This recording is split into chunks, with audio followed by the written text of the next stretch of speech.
kagandang videos. In today's video, we'll be having a makeup tutorial.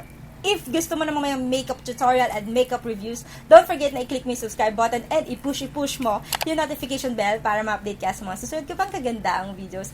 Okay, in today's video, perfect na perfect itong tutorial na to for this holiday season. This makeup tutorial is pwedeng-pwedeng sa Christmas time, New Year, and of course, Christmas party, girl. Pwede itong makeup look na to sa Christmas party mo.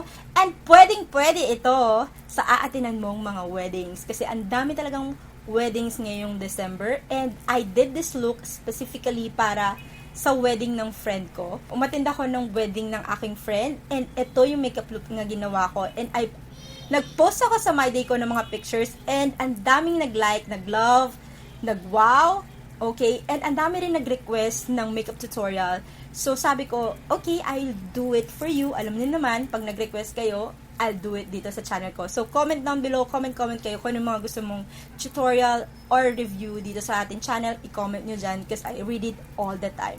And thank you so much for always supporting my channel. So, if you want to achieve this kind of look, okay, ito yung look, malapitan.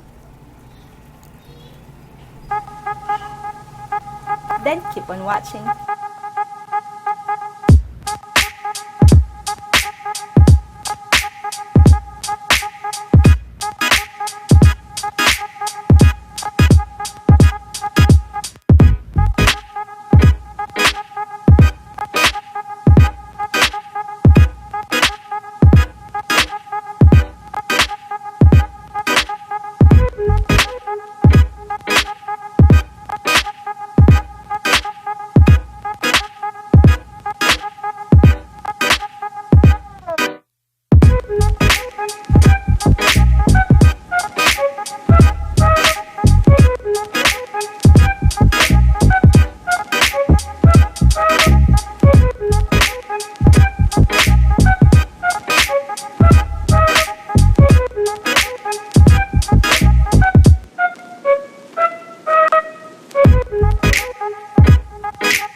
Girls, nagustuhan nyo ba? Comment down below kung nagustuhan nyo. And kung may mga comments kayo and suggestion, I'm very much open. I-comment nyo lang dyan.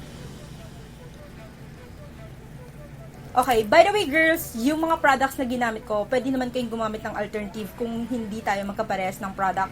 Pwede kayong gumamit ng mga alternatives by all means, as long as medyo magka-tone, magkakulay, and kung yun yung klase ng moisturizer na ginagamit mo, or ito yung klase ng foundation na ginagamit mo, by all means. By the way, gumamit ako ng dalawang foundation kasi itong isa is oil control and this one is for hydrating. Actually, I have a combination skin, so talagang mas dinagdagan ko sa mga areas ng mag-oil up kasi alam mo naman, pag ganitong season, sobrang busy ka, you're always on the go, lalong-lalo na kung attend ka ng wedding, medyo talagang pagpapawisan ka and all dahil nga, you're always on the go during this Christmas time. So talagang magpapawisan ka. So I use this It Cosmetics na to, and this one is oil control. Subuko na to. I tried this and okay na okay to if you have oily skin.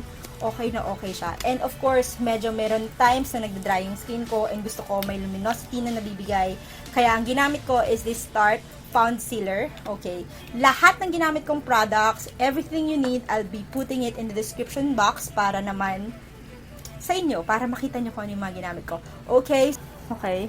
So, ganito kapulido yung nagawa nating makeup look with this tutorial. And I super duper love this. Okay.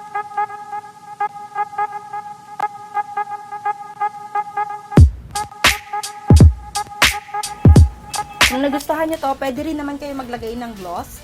Okay, you can put a lip gloss if you want to. Kung gabi siya, pwede kayo maglagay ng lip gloss. Pero ako, okay na sa akin tong matte lipstick na to.